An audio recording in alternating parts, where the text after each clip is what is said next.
Ayahuasca, qu'est-ce que c'est? Effet, conséquence, point d'interrogation. L'ayahuasca est une décoction préparée à partir d'écorces et de tiges d'une liane nommée, attends, je te la lis parce que c'est pas facile, donc de Banisteriopsis.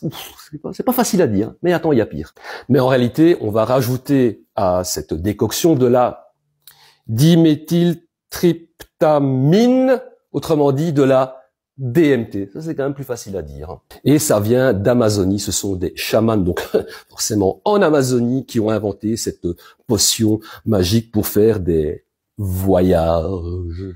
Petite précision qui a son importance, tu verras à la fin, bon ça provoque effectivement des hallucinations, mais ça augmente aussi la pression artérielle et le rythme cardiaque, ce qui n'est jamais très très bon.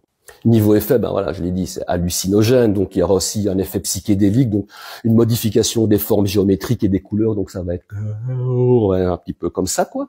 Mais on va aussi pouvoir faire un voyage mystique, rencontrer des entités, des dieux, des choses comme ça, ou ben faire un voyage un petit peu dans l'univers, dans des galaxies inconnues, rencontrer des extraterrestres, ou rentrer en contact avec les esprits de la forêt, les plantes ou les animaux. Et les effets vont apparaître entre 20 et 30 minutes après l'absorption de cette dite potion, et les effets peuvent durer jusqu'entre 2 à 6 heures, ce qui n'est quand même pas rien, parce que c'est quand même long, hein. Ça réduirait l'anxiété, ça améliorerait aussi l'humeur, et ça augmenterait aussi la concentration et la créativité. Et d'après certaines études, je dis bien d'après certaines études, ça aiderait pour lutter contre les addictions, les douleurs chroniques et les dépressions sévères. Mais attention, c'est quand même dit au conditionnel. C'est voilà, il faut faire attention, ça va pas marcher ce genre de truc avec tout le monde. Ça va pas soigner la dépression, ça va pas augmenter la créativité, voilà,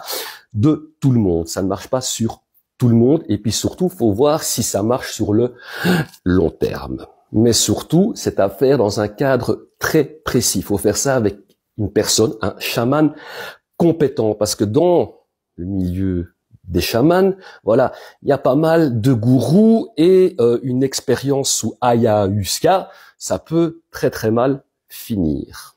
Ça peut mal finir parce qu'avec un produit hallucinogène, psychédélique, enfin bref, on peut faire un bad trip. Et un bad trip, ça peut avoir de lourdes conséquences sur l'état psychique, psychiatrique de la personne, c'est-à-dire qu'on peut développer définitivement des petits problèmes de psychose et de névrose, des phobies, etc., etc. Mais ça peut encore être pire. Il y a une femme, elle est rentrée comme ça dans une soirée chamanique sous ayahuasca, n'est-ce pas? Elle a pris le bazar, les autres aussi, le chaman aussi.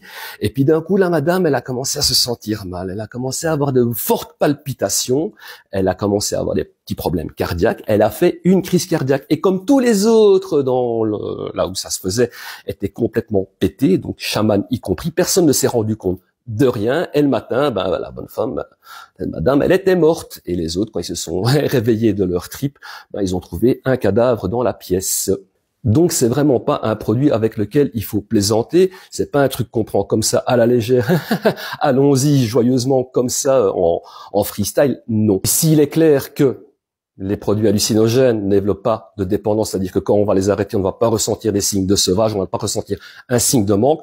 On peut développer avec des produits hallucinogènes tous une forme d'addiction, puisque on va devenir addict au voyage dans le multiverse. Et ça, c'est pas très très très bon pour l'état psychiatrique, pour l'état psychique de l'usager, parce que à force, à un moment donné, on commence un petit peu à perdre les connexions avec le monde réel.